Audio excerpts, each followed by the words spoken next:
And what's up, everybody? We're back with another episode of the Talkin' NASCAR podcast. This is episode number 52. And you may notice that I am alone, but still in the call. And that is because Garry and I had some scheduling conflicts for this episode, as I can no longer really do Thursday nights anymore because of my class schedule. And we've been trying to work that out, but we were forced into a situation where I had to do Thursday nights tonight. He wasn't ready on time. I have to be up at 6:30 in the morning for classes on Fridays. Therefore, I need to go to bed early, and so that just caused a little bit of conflict, but it's okay. We're getting it resolved, and it should be good for weeks going forward because we are getting things worked out. So hopefully it won't be a problem. I am in the call though because if Hitmaster gets out in time and wants to join the call a little bit at the end and say hi to the podcast, still be on it, maybe drop his race predictions, he can still do that. So, but you're going to mostly just be hearing a lot of me tonight. But that doesn't mean that there's nothing to talk about, because there is a lot to talk about. We're going to recap Kansas, talk about who got eliminated in the truck playoffs. We also got to talk about, set the Xfinity playoff grid and everything that happened in Cup as well. So it was a very exciting weekend at Kansas. I'm going to go over all of that as well. Ayo.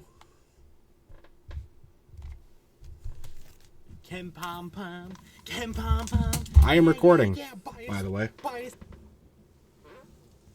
thought you were... Where's Garry? You're not here.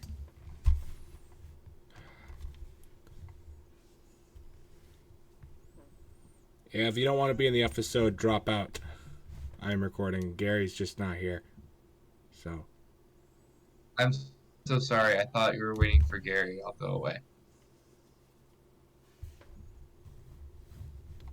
And there we go. Okay, anyway,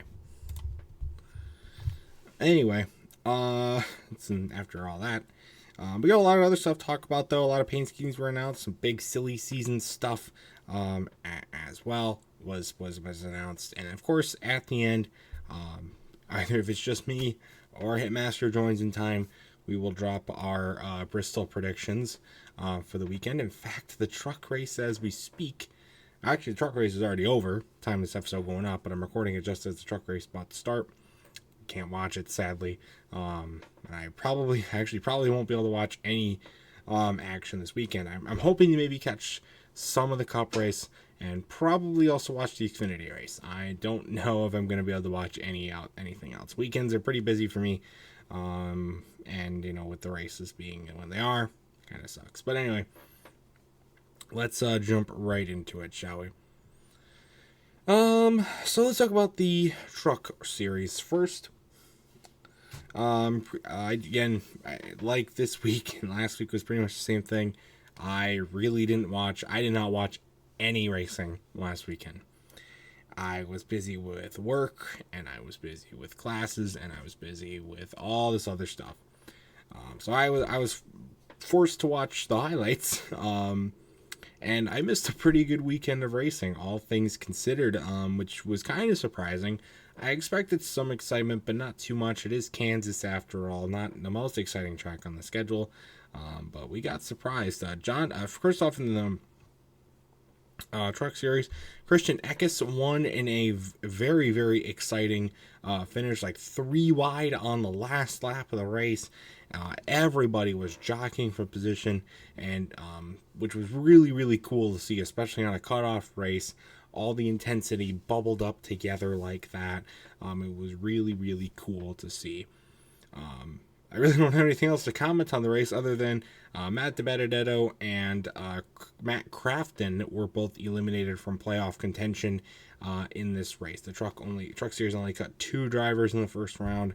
It's because they don't really have that many drivers left to begin with, so they really can only cut a couple. But those drivers were both eliminated. I really don't know how much urgency DiBenedetto had, being that he's not coming back to the team next season. Crafton was a little surprising, though. I mean, he barely got into the playoffs to begin with, so it really wasn't, it's like he wasn't really a massive drop-off contender, but But they were both eliminated. And I'll talk again at the end. We'll go over the entire field, like the reset field for the trucks and the whole bracket for Xfinity. We'll do that at the end. But moving on to the Xfinity race, John Hunter Nemechek was able to pick up the victory here in pretty convincing fashion. Austin Hill clinched the regular season points championship as well. And that's really all I gotta say. Because again, there's nothing really noteworthy in the highlights, and I did not get to watch the full race. But once again, we'll go over the entire bracket playoff grid a little bit later on in the video. Actually, near the end of the video, we will go on with it.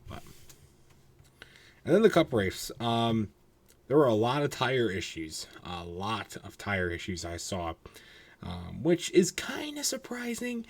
Though, I guess a lot of the tracks that normally have not had tire issues and not been notorious for eating up tires have been eating up tires this season. Daytona was a big one that a lot of people were talking about as a track that was really starting to eat up tires and was really starting to screw people over there. New Hampshire has been, that's more on the brakes, not the tires. Pocono, I guess, too. But now we got Kansas to throw into the equation there.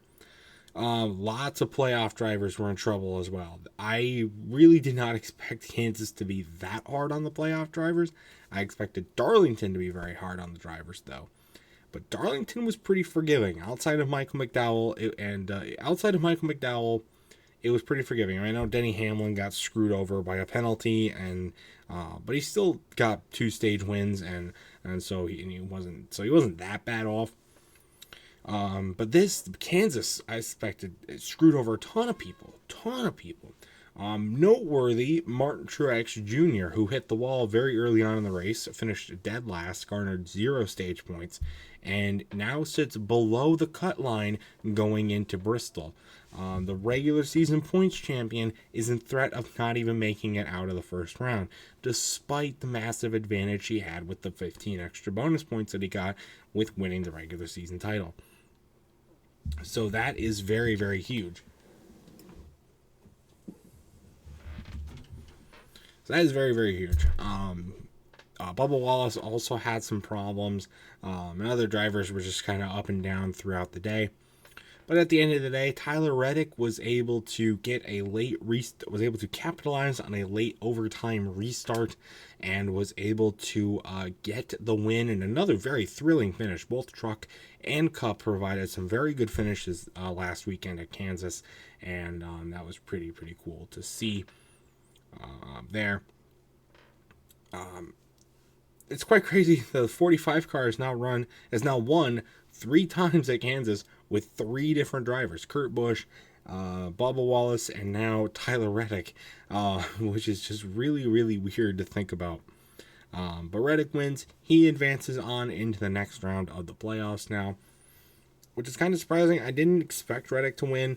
I didn't expect him to get eliminated in the first round either, but I did not have him being this strong to start, because he had a really good run at Darlington too, with the win here. So he's had a couple good runs to start the playoffs off. So he's on the right track. Also, there's a little bit of controversy over our Larson-Elliott drama. I really couldn't find much about this. They had a little bit of a tango, but this goes back to even like early last season, 2022, when Larson put Elliott in the wall at Auto Club, and among a few other smaller instances about them two butting heads with rivals. And I get it, that's just, it's a teammate debacle, and both of them are high-end stars and champions. But Chase Elliott's out of the playoffs. Just don't. If you're Kyle Larson, don't mess with him. If you're Chase Elliott, don't mess with the playoff drivers. Just get out of the freaking way. I know you want to go win the race, but at the end of the day, they're fighting for a championship, and you're not. And it pains me to say that as a Chase Elliott fan, but it is true. And so just don't mess with them. So we'll see if anything really comes to with this come Bristol time, or any other track on the rest of the season, or anything comes to like off track too. But yeah, shouldn't be anything massive. But so that's the recap for Kansas. Again, very, very good weekend of racing at Kansas, which is very, very good to see. And I really hope we continue that with the rest of the playoffs. So especially now that all 3 series are finally in the playoffs and in their playoff mode. So let's get to. I got a lot of other news though, so let's jump down into it. A couple of paint schemes. Mountain Dew is back, baby. Mountain Dew is back in NASCAR. It's been a long time. It's since 2020 that they have been on the car. They have the Mount PepsiCo, but mostly also Mountain Dew, but Pepsi in general has been a big sponsor of NASCAR. But with Coca-Cola taking a much more frontal role with the sport, kind of drove Pepsi out. But they are back. And they are sponsoring Justin Haley this weekend in the 31 car in a beautiful looking Mountain Dew car. And it's a paint scheme that I am considering buying. I have a couple of Mountain Dew paint schemes that are Dale Jr. I wanted to get the Chase Elliott ones for a while. I just haven't gotten around to it. I'm not into the collecting Elliott cars right now. I know he's got a few good ones though, and then also, I mean, this one too would be great to get. I'll definitely consider it if it goes up for sale, which it has not yet.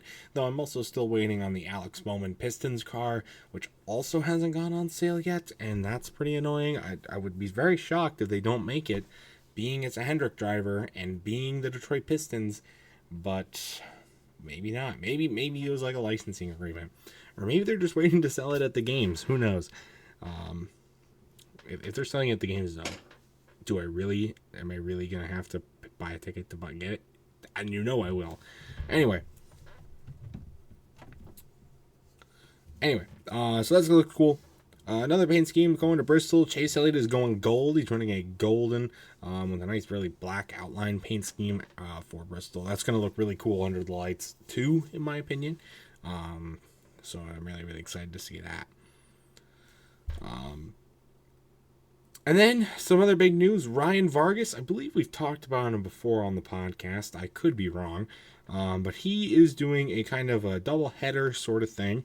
He is running the NASCAR Euro race in Germany. That's coming up in a couple of weeks for the NASCAR it's running in Germany. And then he is flying to Talladega after that. And that following weekend is running the truck race at Talladega. So that's really cool. Kind of do a little bit of both there. It's going to be kind of a big turnaround. I don't think the track he's running at in Germany is going to be anything like Talladega Superspeedway. But if it is, good for him. Get some good experience.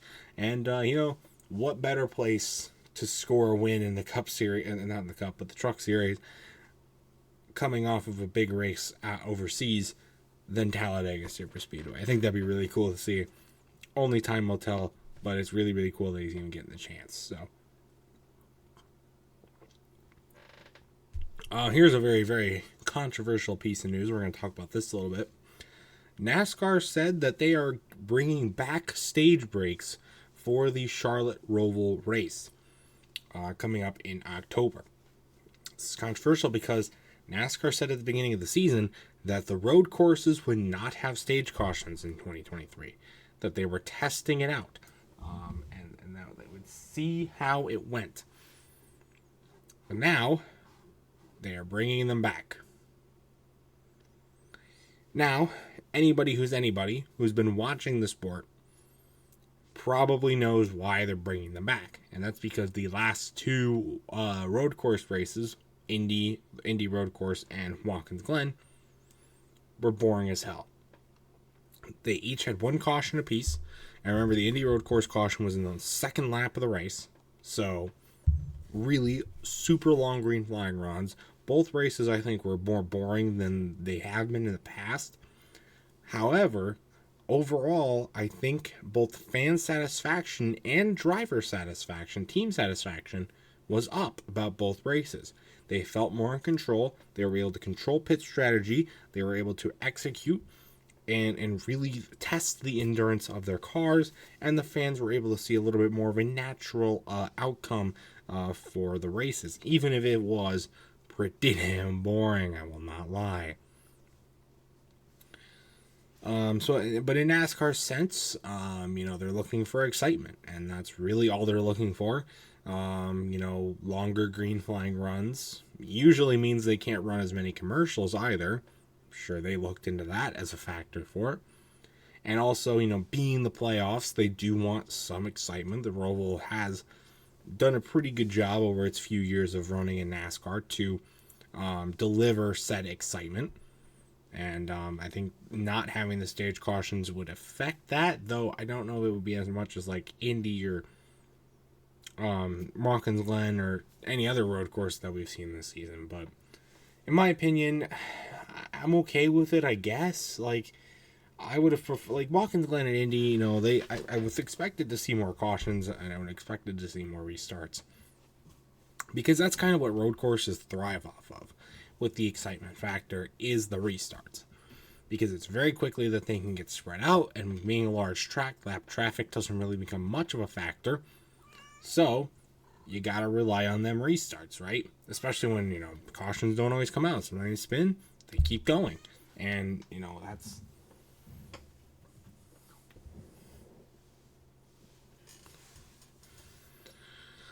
Where was I saying? Oh, that's what they rely on, is the restarts. So, that's what it had to be. But, it'll definitely be interesting to see what happens with this.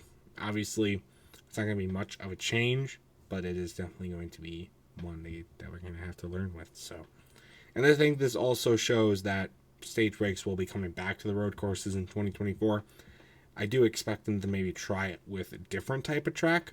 Short tracks in particular, probably going to be one. Maybe the super speedways. I think that's also a top candidate to run super speedways without stage breaks. I think that would be another one.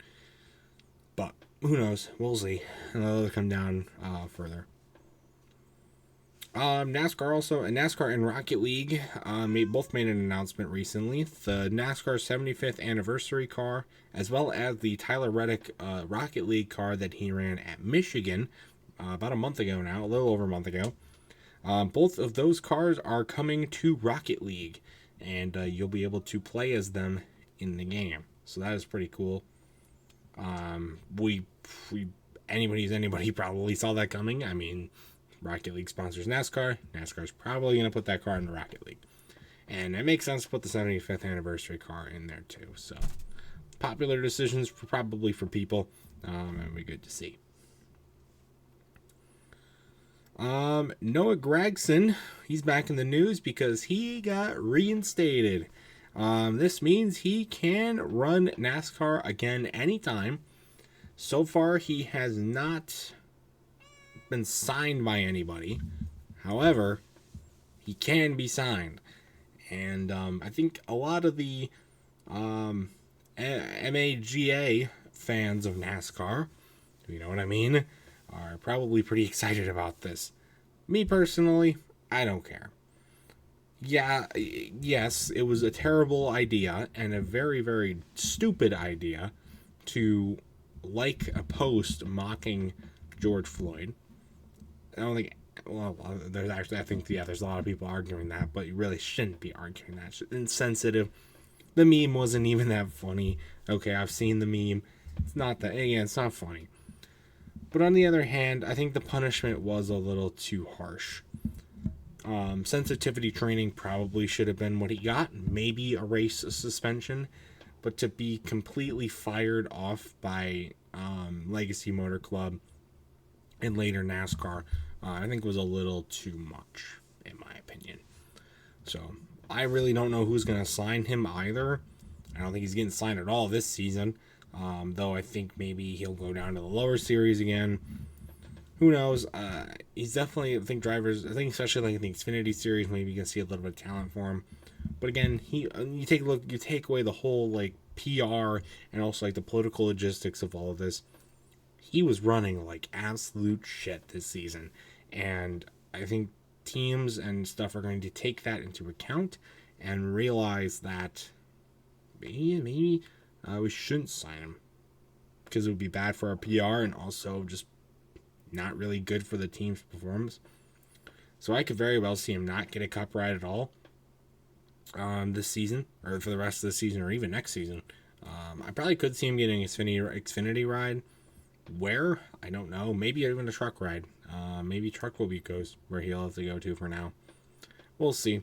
Only time will tell, but yeah, again, he doesn't have anything set up now. But him being reinstated is a big step on its own. So, some penalties after Kansas. Actually, only one penalty, but Sheldon Creed's crew chief for the two in Xfinity was fined $10,000 and suspended one race. Suspended for the opening race of the playoffs this weekend at Bristol. He had a lug nut infraction at Kansas. And that's because you can't do that. And so it's been pretty common. Seems like every race there's at least one penalty. I didn't really hear anything about the new. Well, I guess no, that's for Bristol, the new inspection rules. So let's see how that goes. But other Xfinity news: Sam Mayer is coming back to Junior Motorsports in 2024. I think when I was reading the article, I didn't see like a full a full contract deal announcement, but he is coming back in 2024. That is confirmed. That's pretty good. He's gotten into the playoffs. He's won a couple races, and I don't think he has a strong shot for the championship, which we'll get to a little bit later, a little more in depth. But it's cool that he's gonna come back, get a shot. I don't think he's ready for Cup yet, so I think this is the right move to come back. The final piece of news before we get to the playoff grids, Trackhouse signed Shane Van Gisbergen, and I don't think this should be that surprising news to people, but it is big news because we rumored that this was going to happen, especially with him running really, really well and winning a race in the Cup Series. He won the Chicago Street Course. He got a top 10 at the Indy Road Course. He ran trucks as well on an oval. So Trackhouse signed him for 2024. This is on some deal. I don't remember the name of the deal off the top of my head. All we know is he's going to run a combination of truck, Xfinity, and Cup races, plus others, in some lower series stuff too. That's really, really good. So he's not going necessarily full-time to Cup, but he's going to run more races. He's going to get dive his feet into Xfinity and more truck stuff too, plus go to lower divisions as well. Get kind of like an all-around experience, and I think this is great.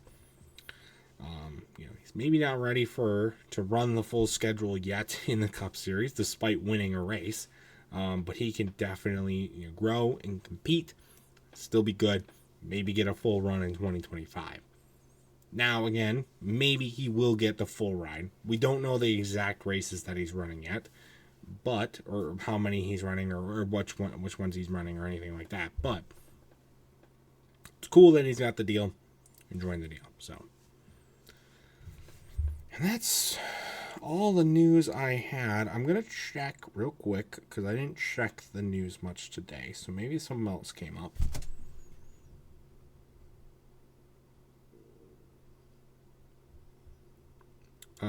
The Truck Bristol race is going on right now,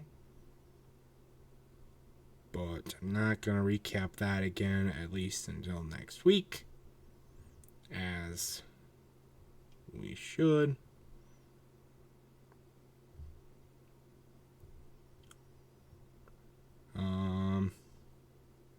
That's pretty much it. So anyway, time for the. So we're gonna do work through the playoff grids now. So we're gonna start with the Truck Series. They just cut, and we're going to figure out who got cut. So here we go. Okay. All right. I think this is the correct one.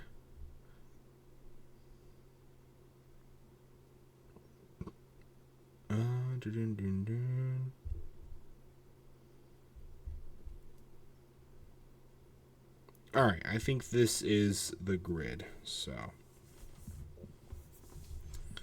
let's talk about the truck got again the resets. Their next cut will be to the final 4. They only cut 2 drivers to start, but they're going to cut 4 the next time.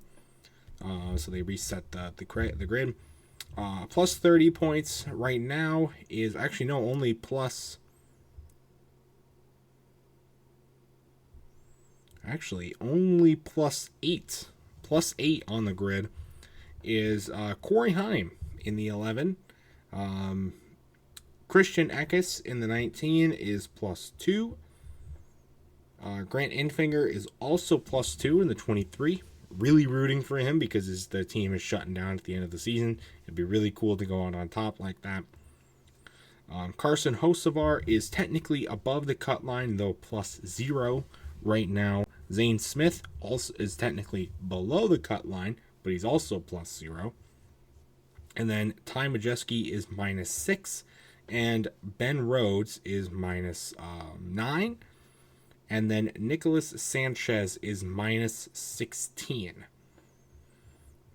And he is also Nick Sanchez is also the only driver left in the playoffs for the trucks that has not won a race this season. So that's a big reason why he is so far back, and we'll need some big runs to get to the championship. So that's your new truck standings. And then let's take a look at the Xfinity playoff grid.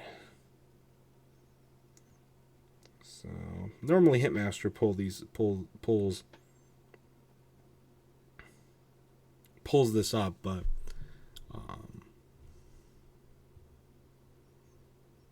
right. So 12 drivers qualified for the Xfinity playoffs. We're going to try and go a little bit in depth into all of them as we did for the Xfinity and the Truck Series. So we're going to go bottom up as always. So in 12th, he will be a ways back, about 6. He's 6 points, looks like, below the cut line. Parker Kligerman, and barely squeaking in. Now, this is pretty surprising because Parker Kligerman is a guy. He had his chances a while back in the Xfinity Series. Even, I think, made a cup start or 2. Didn't really do much. Kind of fell into the announcer role. Or like pit reporter, that kind of thing. But he's gotten his stride back and has actually been now back into the playoffs. And it's really cool to see those kind of rebound stories. Especially for a guy like this. So it's really, really cool to see that. And hoping that he can do very well. He obviously didn't win. He didn't win a race over the course of the season. He's one of 4 drivers in the Xfinity playoffs who did not win a race. So it'd be cool and see him win there. Daniel Hemrick is 1 point above him, so that would be, I think, 5 points below the cut line. On the NASCAR site, it says below the leader, like the leader in the standings, not the cut line.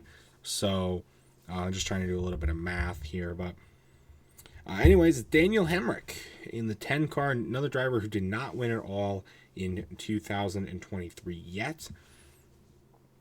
But he's been in championship contention form very recently, and it would be cool to see him get that rebound again. Him and Kligerman, I don't really expect either of them to go that far, but it would be cool to see them do that. And they definitely have the chance. They're not too far behind to begin. Definitely can do that with some stage wins or good stage finishes and winning races. So that will be cool there too. And then in 10th, he is. Well, actually, we have a tie.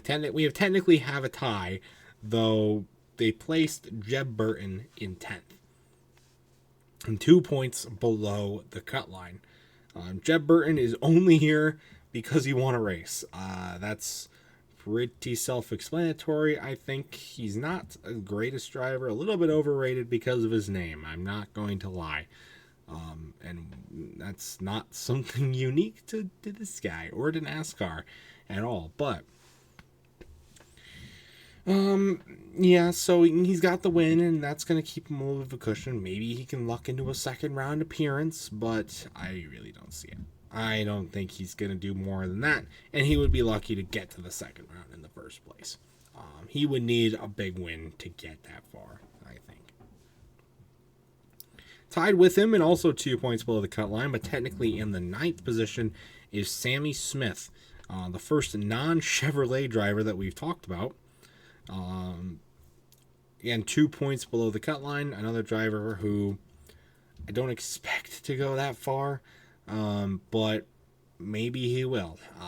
He's right there, and he's got to win this season. He could do it again, and shock the world, Going down that Joe Gibbs number 18 car. The first driver above the cut line by 2 points is Sheldon Creed, who, remember, is under penalty for the first race of the playoffs, losing his crew chief. So that will definitely take some sort of a toll. It is Bristol, though, so you would expect that green flag pit strategy would not be a huge case here, though anything is possible. But he has 2 other races after that to rebound, and I definitely think he will. I don't know. 2 cars been pretty good at some points, but not good. Others been kind of up and down. And I definitely think we're going to get a mix of both in the playoffs. And it could be a toss-up, especially if a driver like Sammy Smith or even like Parker Kligerman, Daniel Hemmer, one of these drivers below him has a couple good races and he's not on top. On top of it, it could cause trouble. And so you better watch out. In 7th place is 3 points above the cut line. We actually have a tie again. But officially placed in the 7th spot is Josh Berry. Another driver, again, Sheldon Creed and Josh Berry both did not win a race. Josh Berry is the highest placed driver to not win a race in 2023 yet. And we got another one out of the strong junior motorsports camp. Brandon Jones did not make it, but every other junior motorsports car did. Josh Berry has a lot of Cup experience this season, filling in for injured drivers of Chase Elliott, Alex Bowman, along that lines. So that's going to play, I think, dividends going into the playoffs as well for him. But he's not in a very comfortable position. Again, he's kind of faltered, especially in those last few races coming into the playoffs. And I think that will definitely have a little bit of effect going towards him. He's got to pick it up the pace. Got to keep the stride going, and he's got to watch out himself. And also tied with Josh Berry, but officially put in the 6th position, is Chandler Smith in the 16 car. Also 2 points above the cut line. He got to win this season. He's won this season. So I think he's probably going to be okay. Though, he's switching up the ride. He's going to a different number. Maybe that will affect it. Probably not. But maybe. And I think that would affect it. But I think he's pretty safe. I think he's pretty safe in the first round. I don't see anything really happening to him. In 5th, we talked about him earlier. He's 7 points above the cut line. Or actually, no. He's trying to do math here. 9 points. He's 9 points above the cut line, and that is Sam Mayer, another one of the junior motorsports cars. I think he's had a really underrated season. He seems like he's always been in contention for the win, running in some of the better Xfinity equipment, but he's not really been talked about. Not really as much as some of the other higher end drivers. He only has gotten 2 wins, which is pretty surprising. I feel like he should have won at least 4 races. But he's in 5th. I think he's pretty comfortable with that position. I think he will be fine. He'll race fine in the playoffs, barring anything major that comes along. But I think he should be okay in that regard. And I expect a pretty strong run out of Sam Mayer in the playoffs. I really do. To try and, Maybe not the Final Four, but close to it. And if he does get there, I don't expect him to be that much of a contender. But if he does get there, that's a pretty strong finish to a season. Especially when you're locked up, you're coming back next season. Why not try to get some more momentum? And why not just go balls in and try to win the fucking championship? Maybe put these cup signers on notice. He's really sitting in a pretty good position right now, and he's just got to keep pushing, and I think he'll do just fine. In fourth place, the only Ford in the playoffs, actually. That is surprising. Riley Herbst barely missed out on a playoff spot. Yeah, the only Ford, though. He is 11 points above the cut line, and that is Cole Custer. Remember, Cole Custer he's had a ride of a career, hasn't he? Started out in Xfinity, or started out in the lower series. I don't know if it was Xfinity, but started out in the lower series, gets a cup win, and then loses his ride, and he's back in the Xfinity series. But, he's had a pretty decent season, all things considered. And I think he's also somebody that I could expect making a pretty deep run in the playoffs. I don't know Final Four worthy. Again, he's kind of outnumbered. There are a lot of Chevys. In fact, 12 out of 12 drivers in the playoffs, 9 are Chevys. 2 Toyotas and a Ford. That is pretty crazy. So he's got a little outnumbered, just a little. And, that will probably play a little bit of a role into it. But I think he's good at least through the first round and probably the second one, too. Though I don't really see how strong. I really don't think he's got that strong of a chance to make the Final Four. I really don't think he does. In third place, the highest placing junior motorsports car, 22 points above the cut line, is Justin Allgaier. And what a season of missed opportunity it is set up to be for the 7 team. He's only gotten 2 wins. He's only got, I think, 1 or 2 wins this season. But it really feels like he should have won more. Really does. Because he should have really, and there's so many races where he's come just so close, finished second, or spun on the last lap, or spun late in the race, or crashed, penalized, something. But yet here he sits in a very comfortable position. I definitely think he's good through the first round, probably the second too. And he can shut off all that crap that happened in the regular season. And go out, get a win. Just get wins, move on, and win the championship. There's still a chance. He's sitting in a good position. He can do this. You just got to shut it off. Not think about it. Don't let it come bite you in the ass. A lot of drivers have had that happen before. Don't want to be one of them. And then in second, sitting would be 35 points above the cut line, the regular season points champion for the Xfinity Series, Austin Hill. That's a very strong season there to win the regular season championship.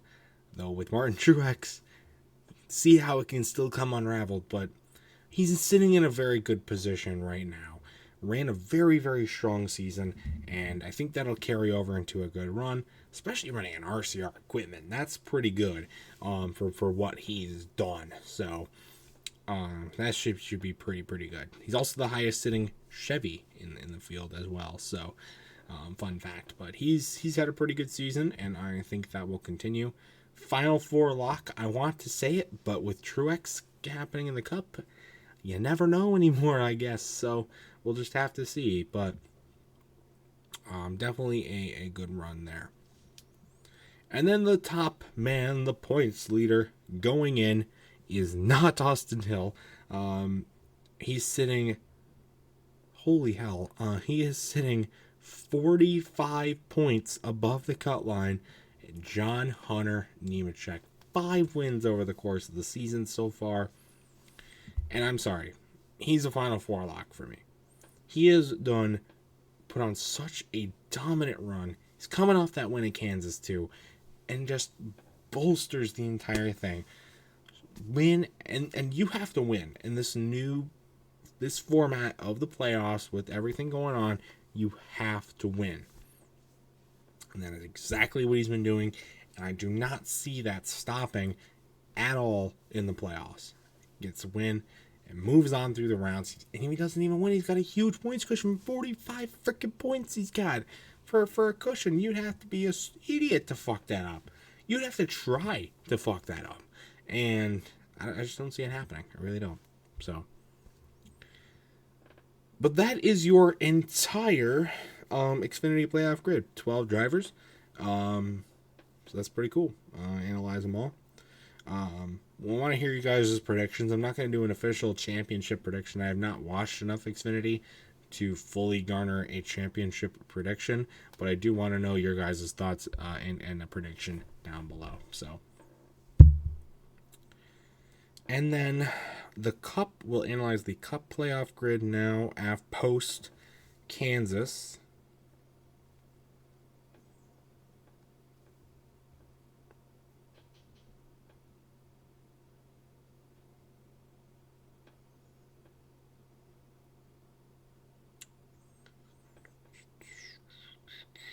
All right, here we go. So, Kyle Larson, Tyler Reddick are both locked in to the next round with wins. Denny Hamlin is 49 points above the cut line. William Byron is 41 points above the cut line. In fourth and fifth is Brad Keselowski. He's got 33 points above the cut line. Ryan Blaney is 25 points above the cut line. Kyle Busch is 24 points above the cut line. Ross Chastain in 8th, 18 points above the cut line. Chris Buescher in 9th, 13 points above the cut line. Christopher Bell also 13 points above the cut line. Joey Logano is 12 points above the cut line in 11th. And the last driver above the cut line is Kevin Harvick, who I'm very pleasantly surprised that he has made it above the cut line. He's 7 points above. And then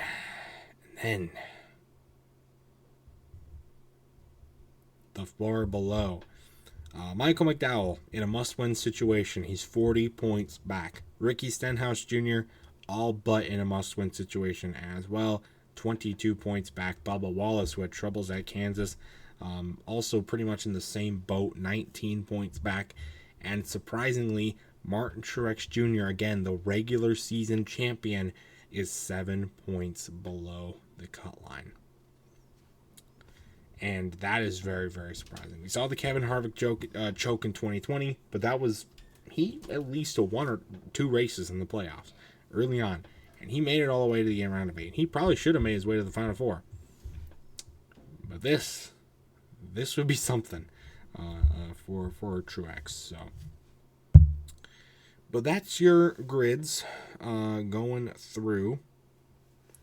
Now it's time to give our race previews for Bristol. Now, I know, again, I know that truck's already going on, but I don't care. I don't care. Okay? We're going to recap them. And it's the only week that's really going to matter anymore for the remainder of the season. So it's not that big a deal. But it's Bristol. We got the Cup cutoff. And also, Xfinity's starting their playoffs. The trucks are in this next round. Urgency is picking up. Bristol's a track where, it's a short track on a Saturday night. It's the last night race of the season. And last true, Saturday night race of the season. There's only 2 of them left with Daytona and now Bristol. So, and then also Bristol. So it's going to be pretty fun. Probably for sure. A lot of drivers, a lot of anticipation, lots of excitement going on there. A lot, especially in the Cup Series, a lot of urgency.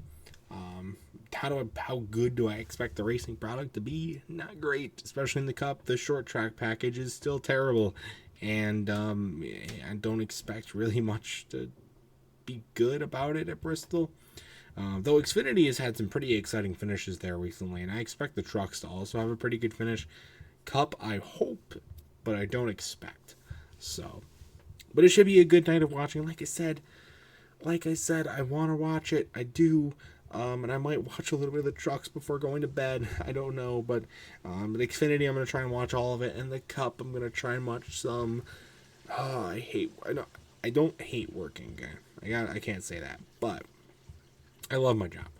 But I do like watching NASCAR as well. So, who is my pick to win? Since Hitmaster is not here yet and probably won't show up at all. So, for the trucks, they're already almost halfway through at the time recording this. So, I'm just going to pick the leader of the race. I'm going to pick Zane Smith to win the race. I'm not cheating. It's true. Nobody's in real trouble, so I guess I wouldn't have gotten screwed. But whatever. I'm picking Zane Smith to win the truck race. So I'm either going to this is really going to be outdated by tomorrow, or I'm going to be mega correct. We'll see. And then the Xfinity race. Is tonight. Actually, about T-minus 4 hours. No, T-minus like 3.5 hours at the time of this going up, the time of you're hearing this. So, who do I think is going to win the first race of the Xfinity playoffs? And why not continue the momentum with John Hunter Nemechek? Seems like a pretty safe pick to me to get the win. And then the Cup Series. Who do I think's going to win this very, very pivotal race? Really could be anybody. We don't have the poker chips this weekend or this week. Who do I think's going to win this very pivotal race? What about back-to-back? Chris Buescher winning back-to-back night races at Bristol. I could see it happening. Why the fuck not? I'd love to see Chase Elliott win. He's still not locked into the New Year's Eve Spectacular, which is scary, especially now that he's not in the playoffs. And non-playoff drivers do not win a lot in the playoffs. But I think Chris Buescher, won last year. He's got that short track win at Richmond. And he's not necessarily locked in either. So there's going to be some sense of urgency for him. Truex is really going to be pushing. I can't see him winning. Harvick, same thing. He's going to be pushing, but I can't see him winning. But I can see him advancing. I can see both of them advancing. But it's Bristol, Somebody could have a penalty. Somebody could crash. And that shakes up everything. And I just cannot wait to see how this plays out and how this works. So, but that's really all I had this week for the Talkin' NASCAR podcast. Once again, Hitmaster will hopefully be back next week. For next week's episode, we're going to try and get our recording schedules figured out. But in the next one, we will talk about who got eliminated from the Cup Series, recap everything that happened at Bristol, and who got eliminated from the Cup Series, and look at how the playoffs got shook up in the other two series as well. Go over any other awesome news that we have, and at the end, preview Texas, and also Texas, and I think is that it? Is trucks at Texas too? They are not. Only Cup and Xfinity, so that'll be good. But anyways, that's going to do it for this episode. If you would like to be a guest on the Talkin' NASCAR podcast, all you got to do is join the Pringles Sun & Company Discord. Link is in the description below. And you just got to request a Talkin' NASCAR role. And just message me or Hitmaster. We will get you scheduled and get you on the podcast. Should be all good there. But again, that's going to do for this video and this for this episode. So stay tuned next week for another episode and other much more amazing content. Until then, from both me and Hitmaster, go subscribe to Hitmaster if you have not. And just always subscribe to me too. Always. And that's it. Till next time. See you guys later. Goodbye.